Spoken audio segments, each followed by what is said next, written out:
welcome to the Instant Classic Wrestling Podcast, the only podcast that is always an instant classic. And your And we want to punch Jim Cornette in the face repeatedly until he bleeds because he's stupid. We'll see you on the flippity dippity. Oh yeah. We're taking over. We're coming to your house. We're going to eat all the food out of your refrigerator. We're going to record things on your DVR that you don't want recorded and stuff. I don't know. Take over Dallas. So I figured, we would take over your house. Because, what are you going to do with it? Like, throw a party? Live in it? Like, anyway. This was...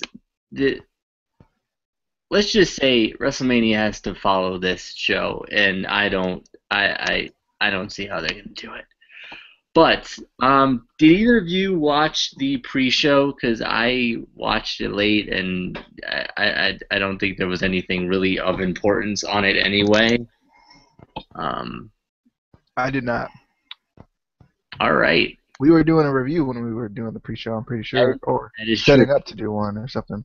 That is true. We were just finishing one when it kind of was already halfway through. But anyway, I loved the opening video package they had with all the wrestling history in Texas. It showed a lot of WWE superstars from Texas, which I really liked. And then it kind of incorporated the new revolution coming to Texas, talking about NXT TakeOver. Any thoughts on the opening segment? Either one of you? I definitely liked it. Good little history. I always love the little historical things where they kind of bring in the old and then bring in the new and kind of, mix them together a little bit. I definitely like those. Yeah, I enjoyed it. This was one I didn't think I was going to get to see, but I actually got to see it, so I liked it.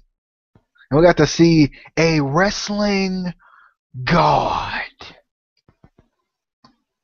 I mean, my boy was in that. My boy was in it. Shawn Michaels. I mean, he was in. Yeah, that's all I have to say. Wow. Moving on, away from Justin's boy. We open up with the NXT Tag Team Championship match. Obviously, American Alpha versus the Revival. Scott Dawson actually really surprised me in this match, kind of keeping up with Chad Gable with all of his, amateur wrestling and Shane wrestling and stuff like that. I was surprised that he kept up with them.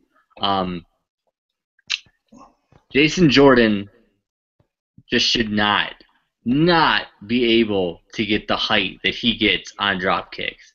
I have decided that tonight, and he's not allowed. He is not allowed to get that high, being the size that he is. That is ridiculous.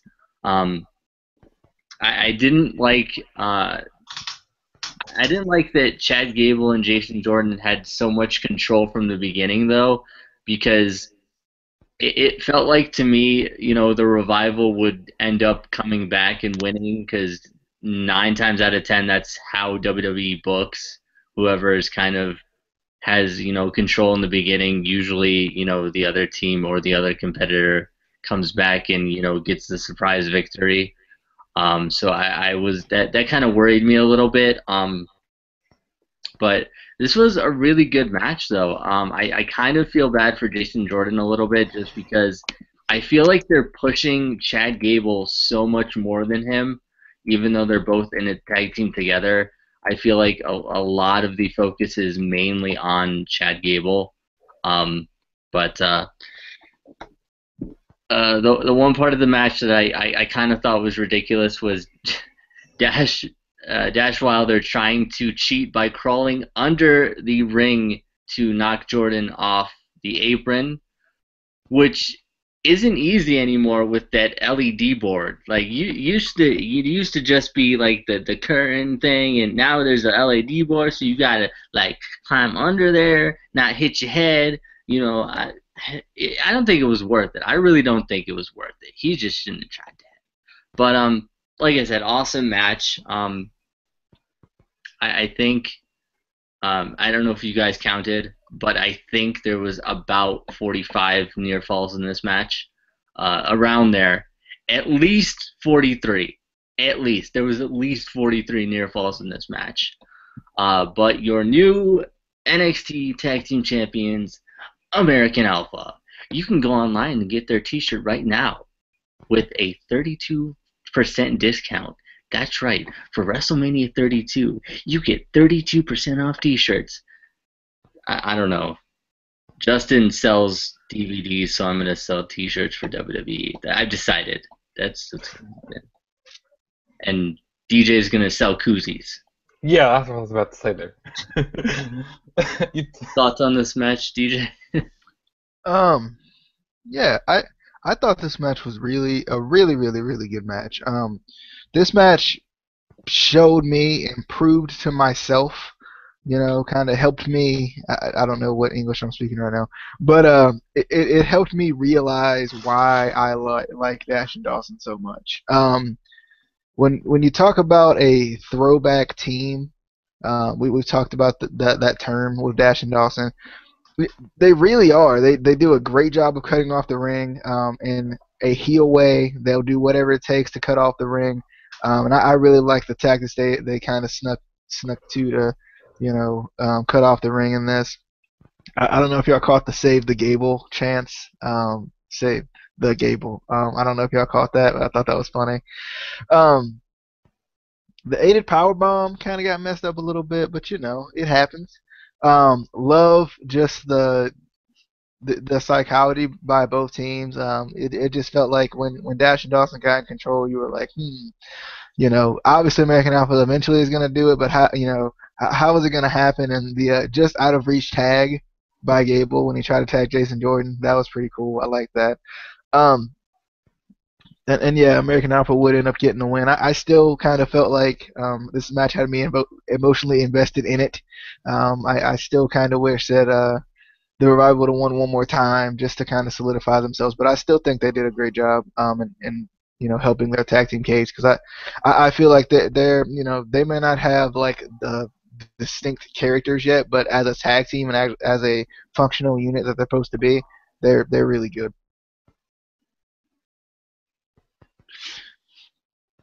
Justin, you're next. That's how these turns go.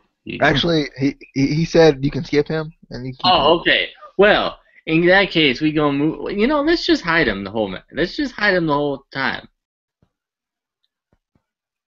I mean, you better give your points, or I'm. Okay, well, I didn't know if I didn't know much. Well, this was a great way to open up the show. Was This is that why. even English? Before you get into your actual English, was that even English just now? Yes, it was. I said this was a great way to open the show.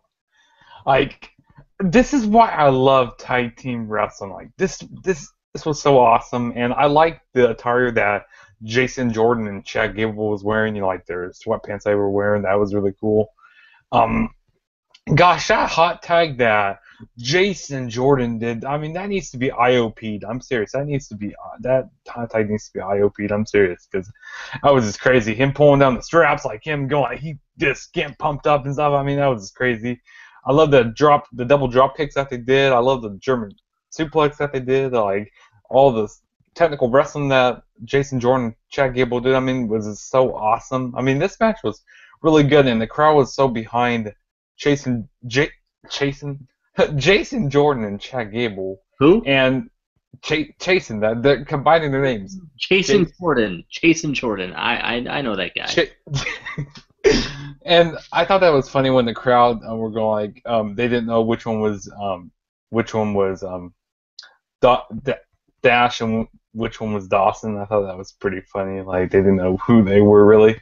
But this was a very good match, and towards like pretty much during the most of the match, Jason Jordan and Chad Gable, they pretty much had most control of the match. But this match was very awesome. Great way to open the show. Really enjoyed it. And new tag team champions, which I can't wait till they get pulled up to the main roster because they're going to be awesome on the main roster. But yeah, this was a great match. Whoa.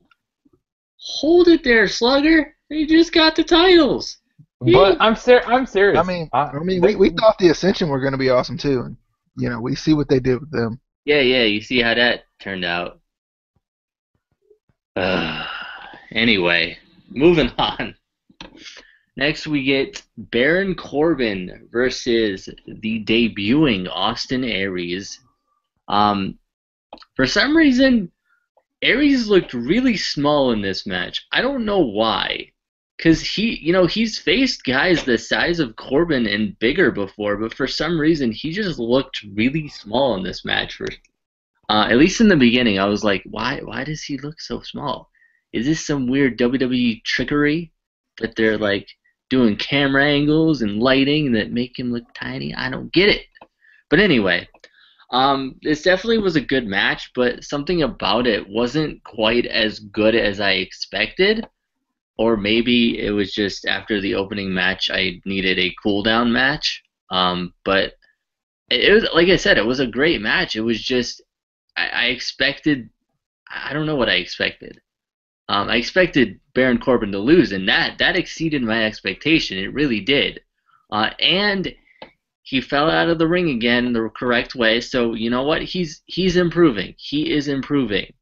But as I predicted, Aries wins, and Corbin continues his losing streak. It's still a streak. So hey, maybe maybe this is the new streak.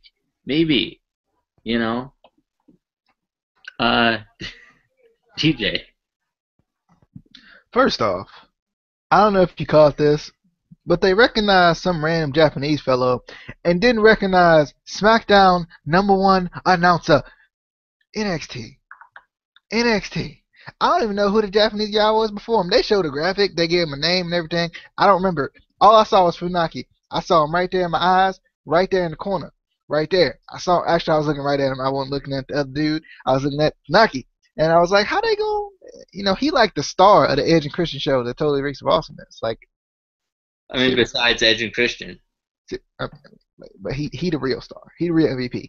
But this match, come on, man. Why they gotta do this to my boy? Anyway, why they gotta do this to my boy, man? Corbin dominated early like usual. But Aries obviously came back with that speed. I definitely I definitely thought this was a good match. Good contrast of style type of match.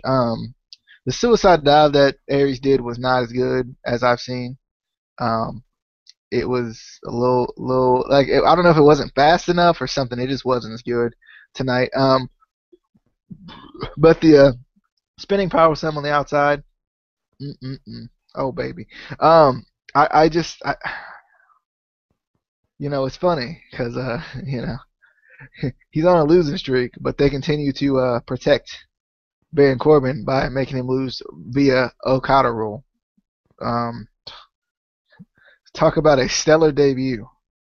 I said in the predictions this debut was going to be not as stellar as we thought it was going to be, and they had to protect Austin Aries with the Okada rule, which is fine.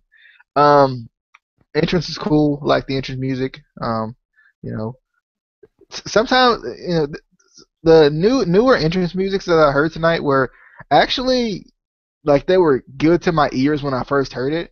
Like sometimes you hear an entrance music and you're like, ugh, it's gonna take some time to kind of get used to it. But tonight I felt like the entrances were really good.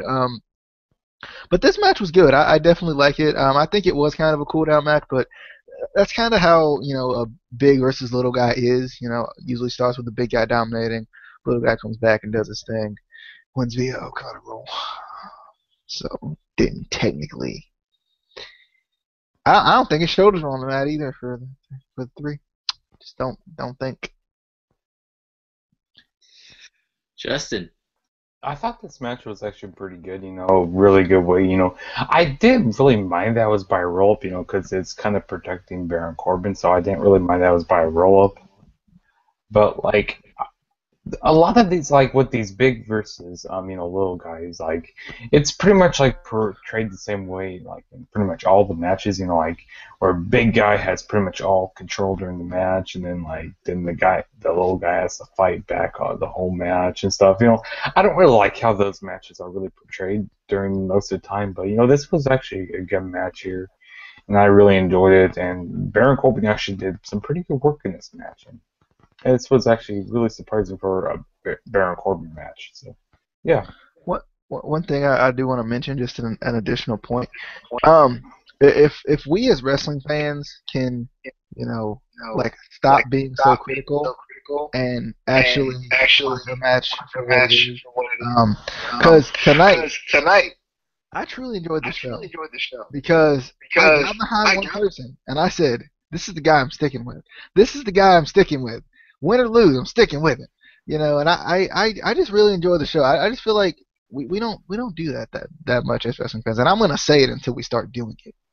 I'm gonna say it till we start doing it. Start enjoying the show, people. Like just if you like Ryback more than Kalisto, pick Ryback and cheer for that man until he wins. I'm just saying. I don't know how you guys feel about it. I just it's my personal. I enjoy shows when they're good.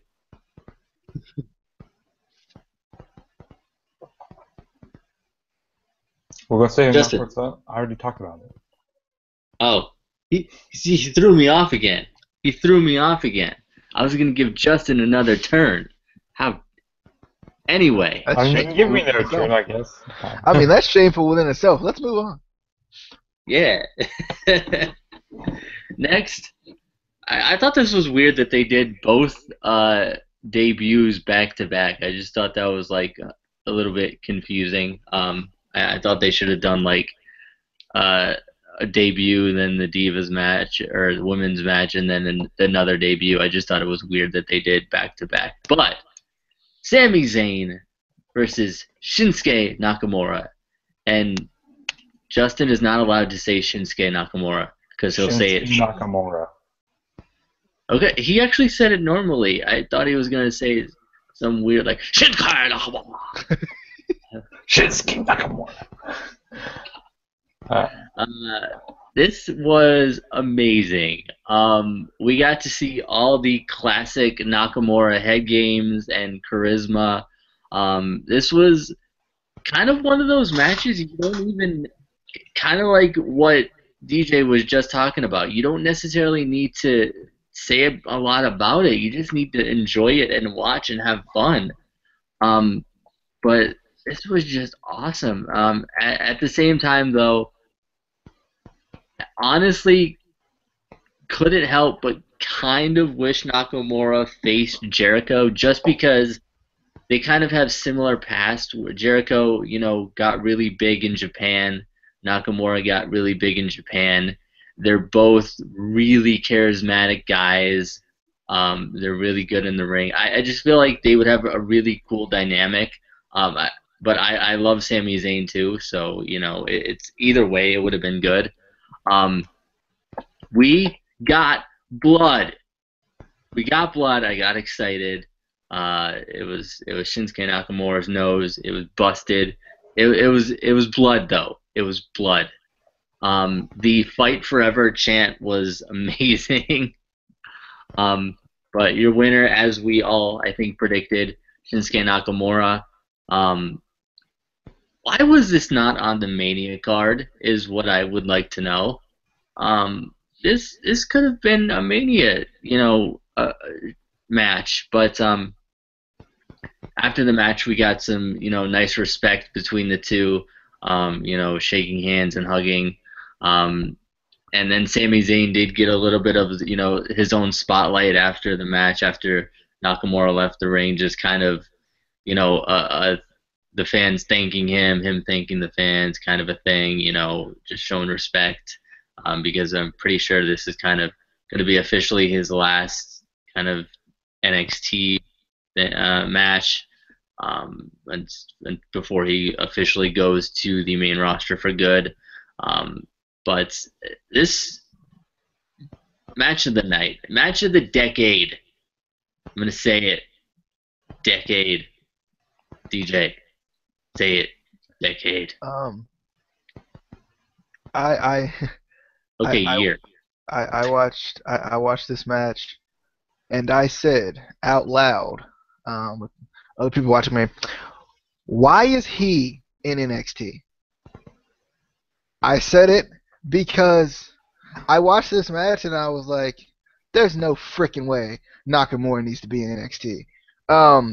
Like it's ridiculous to me that Nakamura is in NXT. But the Nakamura entrance was epic. I loved it. I love like it, it's I talk about psychology a lot when I talk about matches, but even in the entrance, like it was still like psychological. It still kind of played with your head a lot, which I liked. I was like, is every entrance like that like of his gonna be epic like this or what? Um, but the kicks to the head, my goodness. Nakamura, and I think Sami Zayn did a great job of it too. They just made these kicks look lethal. And I ain't even talking about Jay. I'm just talking about lethal. The armbar transition was epic. I have like 5 exclamation points behind my armbar transition. Loved it. I love that Zayn, kind of showed a little bit of attitude and kind of did some kicks back. Kind of threw some stiff kicks of his own. We don't get to see that all the time from Sami Zayn, but I think when appropriate, it's good. The Blue Thunder Bomb looked like it could have been the end. The Torpedo DDT getting reversed into a round kick. What? I love the Adrian Neville super kick reversal, but my goodness. Um, I loved it, man. This match was incredible. I'll say it too. It's probably match of the year. Already. This match it probably should have been on the Mania card. I mean, if you want people to buy into Mania, put it on the dang on pre-show then. Put it on the dang on pre-show and make people buy Mania. You know, I this match was just really good. It was weird kind of saying goodbye to Sami Zayn. But my thing is like I don't know if I'm ever gonna get it. Why is Nakamura in NXT? And a question just to pose for both of you. Nakamura is a charismatic guy, but you know how WWE is about anyone foreign and having a microphone in their hand. Give him a mic piece. Give him a manager. That's what I was thinking. That's what my question was gonna be. Do you feel like Nakamura is a guy who could use a manager? Because I feel like a manager could do him wonders with just his presence and his charismatic just presence in general. But I don't know. What's you guys' thoughts on it? I think they should give him a manager, in my opinion, because that would he has pretty much the whole package, but foreign people they're not the best on the microphone because they can't speak English the best. I'm the same. Well, because Hideo told me he can't speak the best, Racist. And there's some other people who can't speak the best. So I think that'd be really good to give him a a mic piece. I'm not gonna be racist. I'm not being I don't racist. need it. And again, this goes back to my thing where I don't think every guy needs to be talking on the mic all the time. And I think Shinsuke Nakamura is one of those guys who he has that character and that charisma that, he doesn't even need to say anything and he can get his point across. He can just play mind games with you or, just look at you in a certain way and you kind of know. If he's in an interview, he doesn't have to say anything. He just has to kind of, give you a certain look and you kind of know what he's thinking.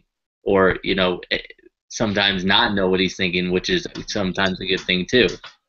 I just don't necessarily think he needs that mic skills or a manager or something. Plus, I don't know who they would really put him with that would work. I don't. Funaki, obviously. Funaki can barely even speak English. Paul Heyman obviously comes to mind, but you can't put Paul Heyman with everybody. It's not going to work with everybody. I mean, There's a lot they of good people behind him. Brock Lesnar and CM Punk. There's only two One, people. one thing I think when it comes to managers, if they would, instead of releasing all of these guys because they feel like they're not doing anything, if they could try to get those guys into managers, because obviously they're still in the business. I know Casey and I have talked about it, where you don't go into wrestling to be a manager more than likely. It's just not that you don't go into wrestling to be a referee. So unless you want to be Ur Hubner, then I get it. But I know Casey and I have talked about that. Like, you don't necessarily go into wrestling to be it, but people don't go into wrestling to be ring announcers, but they end up being ring announcers. So I feel like it's the same thing with a manager, and I feel like a manager could even work even more in your favor because a manager is probably the closest thing to a wrestler. But I mean, that's the one thing. That's the only thing pretty much that NXT doesn't have in their training. They train obviously in ring competitors, but at Full Sail, where they're doing all these shows, and at the Performance Center, they're not only training the superstars, they're training referees. All these NXT referees are going through the NXT training.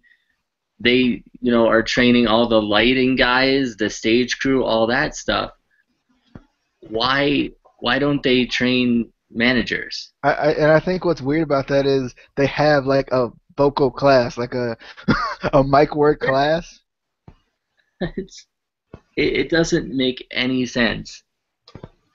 But anyway, where were we? Because we kind of I haven't got my thoughts about the match. This match was amazing. I enjoyed this top to bottom. Join? Did I say that you? Anyway, go. But this match was amazing. The strong style. All the kicks, all the knees that he was hitting, and those elbows that they were doing back and forth was just crazy. That's where he pretty much got. That's where Shinsuke Nakamura pretty much got busted open, and I think. I can't remember what they were chanting, like this match, like some like match should go on forever or something like that. Can't remember what that chant was, but that was a really awesome chant that they were doing. I like that torpedo DDT that got reversed in that roundhouse. That was just amazing. This match was just amazing. Probably it's his potential match of the year already. I mean, we're early on into this year, but this was amazing. Best match of the night. Great match. All right. Next, we got the NXT Women's Championship match: Asuka versus Bayley. I wasn't ready to watch Bayley get killed. I didn't psych myself up to watch Bayley die yet. I wasn't ready. Wasn't ready. And Asuka was. I brought this up to DJ, and we're still both a little bit confused about it. Asuka was wearing a red thong over her tights. Why? Who? That's my girl. I told her to go out there and do that. It's a new style. It's a new style in wrestling for women's wrestling. This was a good match, but I'm gonna say it. I still think Bayley and Sasha Banks' Iron Woman match was better. And I knew Asuka was gonna win, but I hated this finish. Again, the ref didn't even check her arm, didn't do anything. He just called for the bell. I hate that. They need to at least check somehow to make it feel like, okay, yes, she is out. She doesn't just look out. You actually check, and they don't do that anymore, and it's annoying, especially for fans who have watched for years and years when they used to do that and when they used to check. I don't know, but DJ, thoughts? Yeah, I am sick and tired of the pass out finish. Like, if we can complain about John Cena throwing those doggone steps over the top rope 10,000 times, can we please complain about this more? Because we won't complain about this, but if John Cena did it, oh god. I am so tired of it. It's overdone and it has no effect on me anymore. Like the first time I was like, oh, okay. And then the second time, oh, okay. And then like the seventh time I'm like, would you stop? Like just let her tap or something. Have her finish a different way. I can't take it seriously anymore because we see it so much. Um, but this match, I thought at first this match felt like a cool down match because Bailey had a lot of control. They put Bailey over too much in this match. Like I get it, she's the champion, but they booked her as the underdog, even going into the match. Even when before the introductions, they booked her as the underdog. So for her to have that much control over someone who's dominated everyone she's been in the ring with, I thought was just stupid. But the transition into the ankle lock, love the different transitions into the submissions. Loved it in this match. And then she ends up winning with the Oscar lock. I just felt like there just wasn't. I felt like Bailey was just put over too much for me. Like I get it, you want to make her look strong before she leaves. You want to you want to make sure that she's not that she's main roster ready, but no. I feel like they started out making her look really like too strong, like you said. But I feel like the finish made her look so weak, though, with just the pass out where they don't even check. I just felt like that made her look super weak going out. But, Yeah, I mean, I don't know, and the pass out finish now is not done the correct way. I don't feel like, because when Austin did it, like he fought through it forever. yeah, And don't get me wrong, there was a long submission, but like you kind of want to see them like fight through it and then maybe go out and then like as they're kind of trying to figure out if they're out, keep fighting through it. And that's something that they don't really do anymore. It's just kind of like, oh, well, she's going. I just I don't know. I thought the match was good. I enjoyed it, but I felt like they put Bailey in control a lot to cool us down from the match before, which was stupid. yeah. Justin? No, this was a good match, but I was kind of expecting a little more in this match. I like when the crowd was chanting, "Whoa!" like that Bailey song. Hey, I want to know. That song with the Bailey. I just love that. I love that You song. picked that song up from every different part you could just now. Yeah, I know. Just gotta look up the song because I'm a bad singer, but this was a good match. Bailey had a lot of control, like you guys said. I like when I like when Bailey caught her in a German suplex. That was really cool during the match.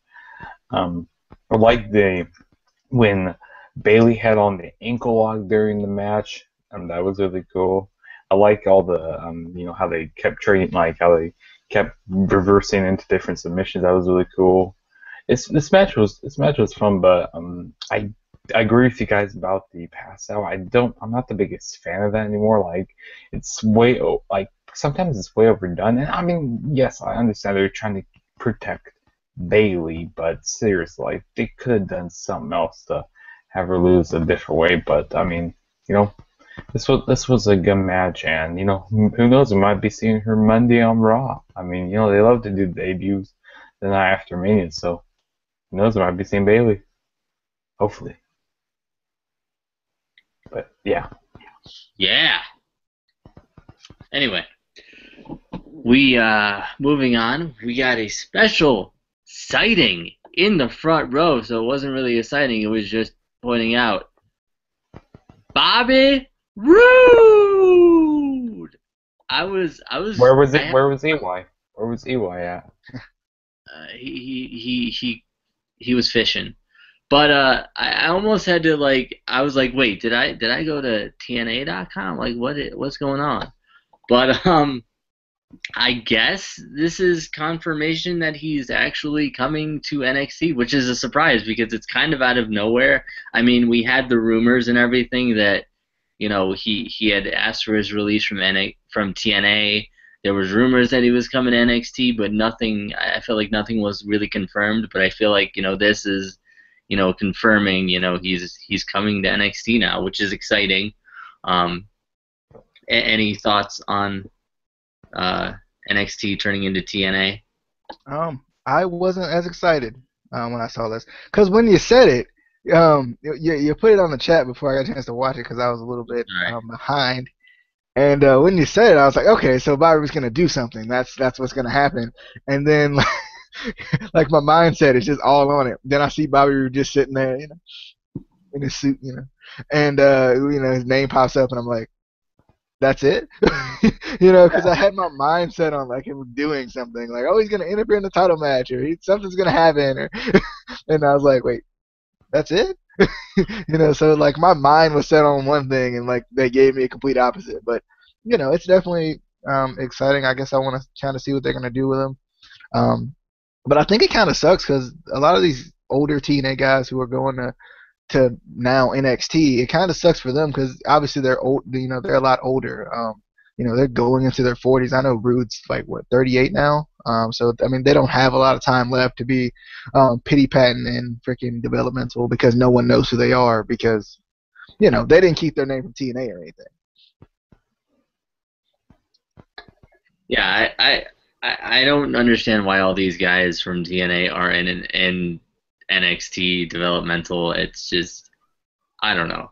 But, Justin, any thoughts on Bobby Roode? Yeah, I thought it was really awesome. I freaking marked out when I saw like Bobby Roode. Like I just lost it.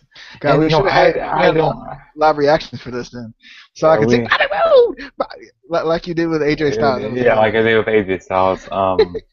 There's something like I don't know why James Storm went back to TNA. He should have stayed in NXT because they could have they could have did beer money in NXT. Maybe who knows? Maybe James Storm might go back to NXT. I don't know, but They can't do that. It's still the PG era. They have to be root beer money. Soda money. Steve Weiser money. But then they'd have to have Stone Cold Steve Austin. Anyway, moving on to the main event of the evening. The NXT Championship. Samoa Joe versus Finn Balor. Apparently, Chainsaw Charlie also gave the Demon a chainsaw. Not just Dean Ambrose. He's giving them out left and right. Everybody's getting a chainsaw now. Also, I know me and DJ were going to talk a little bit about Finn's in-ring gear tonight. I don't know if I like the blue in his ring gear. It threw me off a little bit. And they are changing. They keep changing his his paint. It's a kind of every takeover. I didn't really like it tonight for some reason. It just didn't. I don't know, something about it I just didn't like. But before we even really get into the match, how the hell does Samoa Joe get busted open less than 2 minutes into the match? Like, it wasn't even a minute into the match and the man's bleeding. Like, come on now. I think on. it was a chainsaw. It probably was. It probably was the chainsaw. But for a minute, this turned into a boxing match with the medical staff coming out to glue the cut closed. I was like, oh, are we going in the second round? Because I guess it was right close to his eye. For a bit, I was actually afraid they were gonna stop the match. I was like, no, don't do that. That would be a bad thing that you would do. And then I was also wondering if this was legit or if they booked it this way, blading. But What's that? That doesn't exist. It's yes, it does.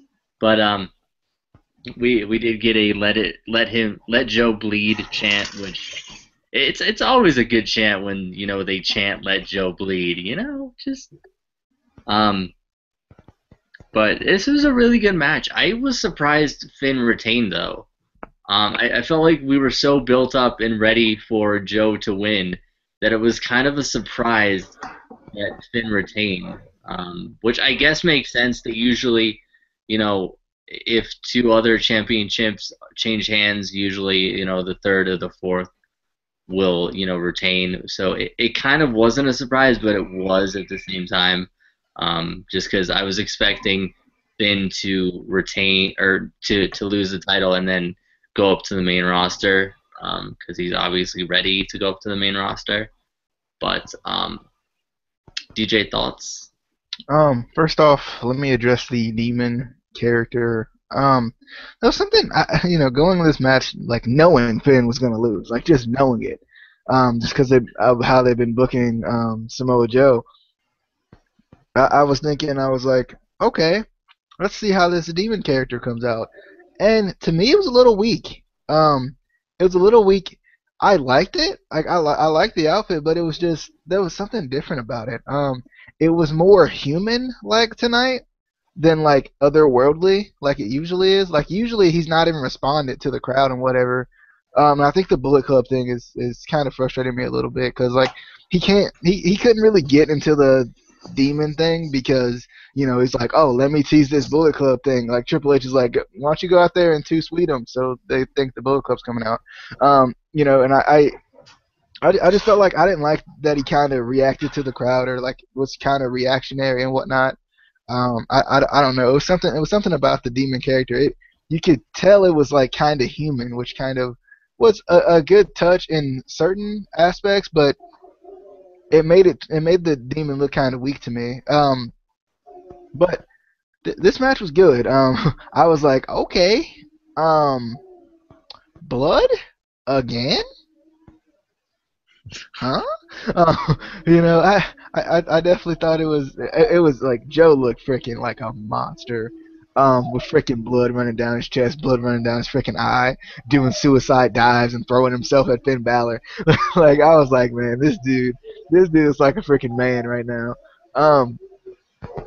I thought it was cool when he threw him into the crowd, but since Bobby Roode just happened to be there, why didn't they kind of let him throw him into Bobby Roode? Maybe set something up for later, later on. Not necessarily right now. I'm just saying. I mean, y'all showed him in the crowd right before the match, so I know he out there. I know he there. Don't try to lie to me like he ain't. So why didn't they just do something with Samoa Joe and not necessarily do something with him right now, but like just kind of tease it a little bit. It could happen, right? I was just wondering about that, but I love how he was shoving off the freaking the referees and the health care people. I like that. I just thought it was a good touch. I think blood today is a very psychological thing now because you don't see it as much. So when you see it, you're like, oh man, it's really like special. And when Joe just keeps fighting through it, that's what made me feel like he was really gonna win. He's fighting through everything. Even as a heel, just fighting through everything. But the muscle buster for 2, and then the coup de grace and lifting DDT that got reversed to the rear naked choke. I thought that was it. I thought it was over. But somehow Balor leverage pinned his way into winning this match. Technically, though, I'm just wondering. I don't know how you guys feel about this, but technically, if you're in a rear naked choke, wouldn't your shoulders be up? Like if you're locking in a rear naked choke, like because technically there's no way for your shoulders to be down. They're not like flat. So technically, and maybe that's what they wanted to do. I'm not sure. But they've done this finish before, so I'm kind of confused on that.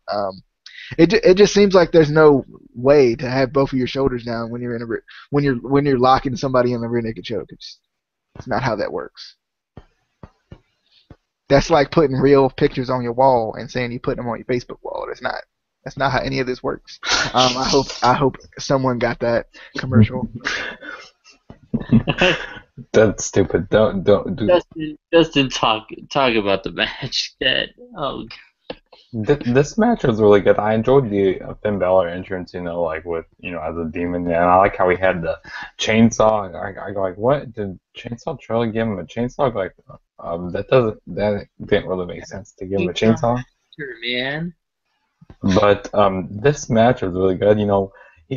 Joe getting busted open like less than a minute into the match was just crazy by a headbutt. That was really good. I like when Finn Balor got tossed into the crowd and a security guard got taken out when he got tossed into the crowd. So I thought that was pretty funny. But I like when like Finn Balor he kind of like popped back up like when he was like in the crowd. That was really awesome. You know, like demoning up or like if that's even a word. But um, I like the Pele kicks that Finn Balor was hitting. You know, of course the doctors. You know, they had the kind of stop the match sometimes. You know, to cut, heal that wound. I mean, I'll try to bandage that up. Do it. But this match was like so good. I really enjoyed it, and something I kind of wish happened during the match. Maybe after the match, maybe Samoa Joe attacks, maybe Finn Balor, and then maybe Bobby Roode comes in for the save, and they set up a rivalry that way. I don't know. I wish that kind of would have happened. And I was really expecting that maybe Samoa Joe would have won this match because we know Finn Balor is ready for the main roster, so Samoa Joe should have just won this. And who does Finn Balor face after this? I don't really know right now, but this match was very good. I really enjoyed it, and I thought when Joe hit the Muscle Buster, I thought that was the end. Like I go like that's done. That's the end. But no, he kicked out, and this was just a good match, and I enjoyed it. And yeah, Yeah, I mean, there was things that I didn't like. We still got no sign of a Balor Club or any Got this other. when Finn came out. Besides that, we didn't get Gallows or Anderson. Nothing like that. So what they're gonna do, they're just trying to surprise us. They're gonna get the Young Bucks too, and they're just gonna come out and super kick everybody. Or I don't. Why didn't they have Rude help Joe win the title?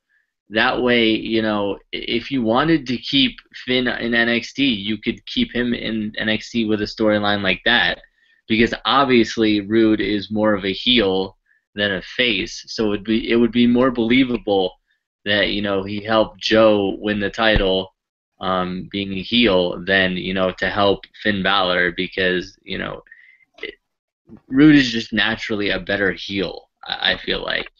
And that would, get him into a storyline there. Would you say he's a dirty heel? Mm-hmm. I'll say he's a dirty heel. And there's one thing I actually want to add about. I can't help it, man. There's one more thing I want to add about the match. I wish that Finn Balor would have hit the Bloody Sunday during the match. I really wish he would have hit the Bloody Sunday, but no Bloody Sunday. He had to win with a leverage pin because let's protect Joe. Joe can't win, but let's protect him. I mean, the Bloody Sunday is amazing. Like it's kind of like a brainbuster. You guys know what it is. Also, no, I've never seen it. Explain it to me. It's like a DDT. It's like a brainbuster. So I mean, how does that work? So like, you get up on Sunday and you got like a nosebleed, or? No, it's when you go to church and it's called Bloody Sunday. I don't know. Like you pick them up and then you pretty much drop on their heads. Is a brainbuster similar to a jackknife? Is a brainbuster like a suplex or something? Is it like a drop kick at all? No. Yeah, it is a drop. It is a drop kick. It's like an ankle. No, you just. It's like an arm drag, right? You just pretty much bust their brains. That's what it is. A brain buster. You bust their brains. That's what it is. It's like a so hug. You punch them in the face, right? Yeah, that's what it is. DJ figured out we're playing charades, I guess. I don't know. Anyway, also, like I kind of said earlier in the review, I felt like it was weird that all these matches were basically clean finishes. It just, I don't know if you guys thought that was weird, that we didn't get any, interferences or any, dirty wins or anything like that. Yeah, it was definitely kind of weird. I don't know. I kind of count leverage pins and Okada rolls as not necessarily clean finishes, protection finishes, I guess we could call them. But I mean, I think at this point, I'm just wondering what they're gonna do with a lot of this stuff. Because like with Finn, we're like, well, what's next for what's next for Finn? And then you got obviously we got the women. You got Asuka there, but who's next? Because Emma's gone. Technically, Emma's And gone. even Eva and Marie, even I guess, is Marie's technically gone. gone. Yeah. So I So mean, is it Nia Jax or is Nia Jax gonna somehow appear on the main roster with Eva Marie? Which I don't think they would do that, but because continuity from NXT to wouldn't make any sense. Because But anyway, that was our NXT Takeover Dallas review. We are going to be doing another kind of short, not necessarily a review. We're doing something tomorrow. I don't know exactly what with some of our friends because we have friends. One of them just I don't know falls asleep. This is to you. Anyway, we'll have Amy and Miley on, and anyone else? Are we having anybody else? unless I find someone, no. I wasn't sure if you were gonna invite somebody that I don't want you to invite. I mean, But I've talked to him. We've been in talks. Because and since he's got like an extra day to watch it, maybe I might try my best. Because I all know. right, we will. Anyway, make sure to follow the Twitter, like, comment, subscribe, retweet, hug a friend, give a homeless guy a high five, or a nickel, maybe $1 if he smells nice for a homeless guy, because we will see you. Who's gonna say it? Who's gonna say it? Come on. Who's gonna be I'm my a Jason? dippity. Oh yeah.